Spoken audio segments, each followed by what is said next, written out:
Dengar-dengar KKB saling serang ya, saling baku tembak.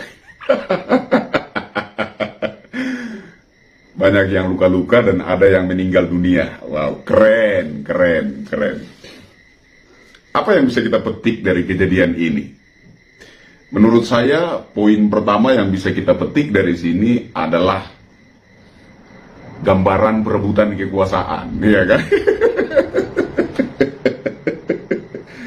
Sudah saya bilang bahwa perjuangan KKB sekarang itu semata-mata karena ambisi kekuasaan, nafsu memburu kekuasaan. Belum juga apa-apa, mereka sudah berselisih paham dan saling tembak. Iya kan? Bahkan bukan hanya itu, rumah-rumah warga sipil pun jadi korban, dibakar sama mereka.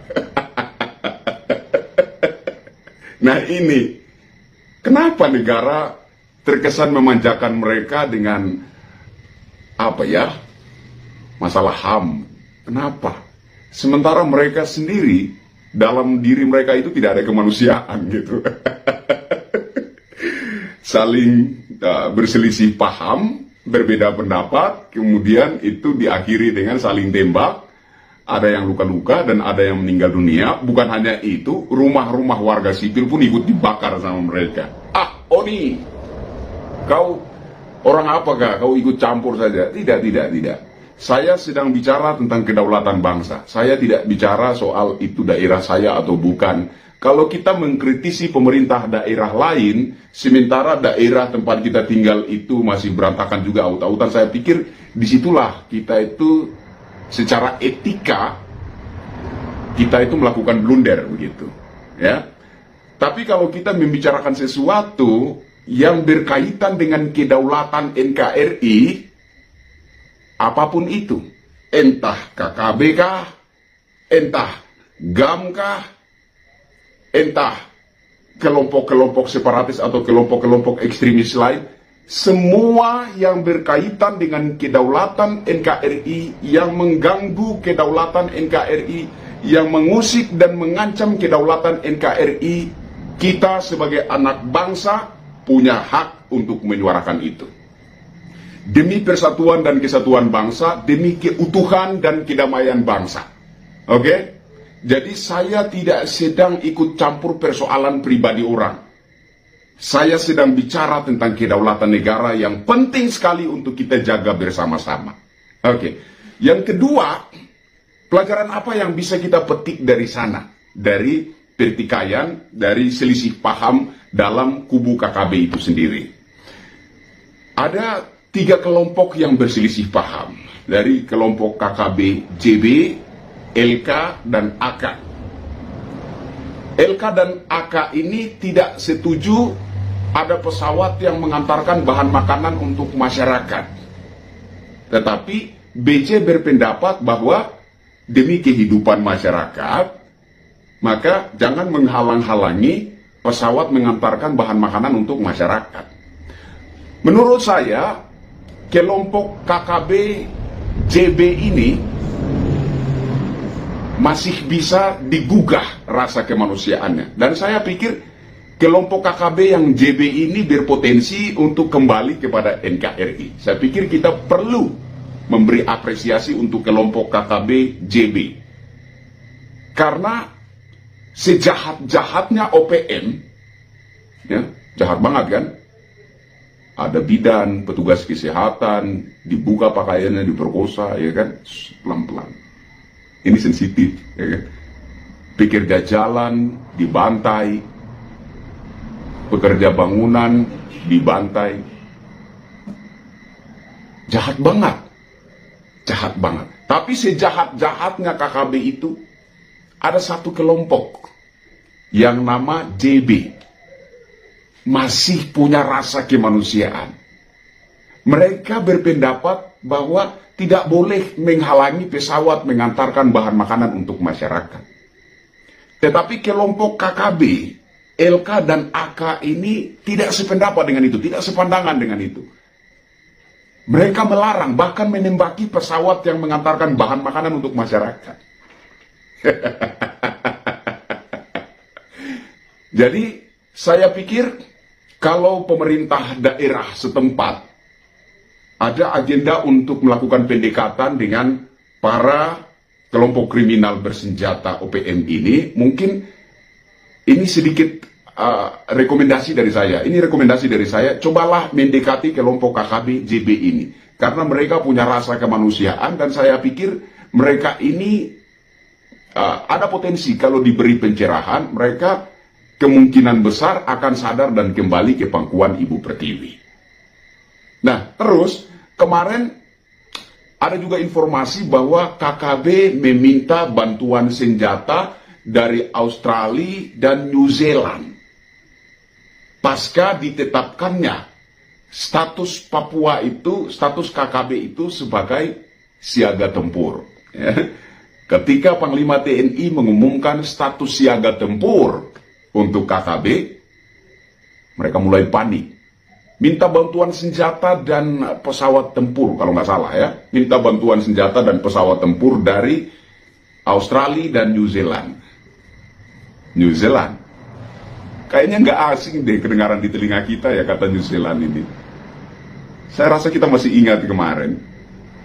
Pilot Susi Air, Kapten Philip dari New Zealand. Kemarin saya katakan bahwa jangan sampai penyanderaan Kapten Philip ini, ya, pilot Susi Air ini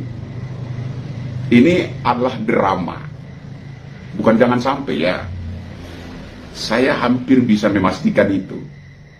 Ini adalah drama. Sebuah skenario yang dimainkan oleh KKB dan New Zealand. Dan yang lebih konyolnya lagi adalah mereka meminta kemerdekaan Papua sebagai tebusan untuk seorang pilot Susi Air.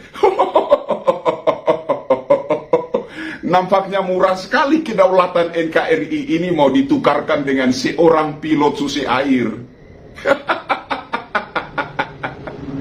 Padahal mereka juga sadar bahwa tidak mungkin NKRI ini mau melepas sejengkal saja wilayah dalam kedaulatan ini.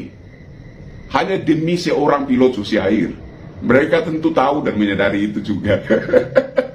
Nah, pasca diumumkannya status KKB sebagai siaga tempur oleh Panglima TNI, mereka kemudian panik, gerusu gerasa, minta bantuan senjata dan pesawat tempur dari Australia dan New Zealand. Saya pikir kita sudah bisa melihat titik terang di sini. Negara-negara mana yang selama ini menjadi provokator bagi masyarakat Papua untuk memberontak terhadap Ibu Pertiwi. Oke, Australia dan New Zealand tidak luput, ya, selain Belanda, Inggris, dan Amerika. Apa yang menjadi target mereka? Apa yang mereka inginkan dari Papua? Tentu saja kekayaan alam yang terkandung dalam bumi Papua. Mereka bukan benar-benar peduli persoalan hak asasi manusia di Papua. Mereka bukan benar-benar peduli terhadap warga masyarakat Papua. Yang mereka incar adalah kekayaan alam yang terkandung dalam bumi Papua. Emas, tembaga, dan lain-lain. Itu yang mereka kejar. Seperti kemarin yang saya katakan, bahwa sebenarnya situasi sudah mulai meredam, sudah mulai redup, tetapi tiba-tiba panas lagi. Panas kenapa? Karena Presiden Jokowi mengambil satu kebijakan tegas untuk menyetop ekspor bahan mentah, ekspor emas mentah, ekspor tembaga mentah, ekspor nikel mentah, ekspor batu bara mentah. Ini satu kebijakan yang sangat tegas dan jelas mengancam negara-negara barat yang industrinya bergantung kepada bahan mentah Nusantara. Jelas, ya. Yang panas sebelumnya waktu itu. Apa dasarnya? Apa masalahnya?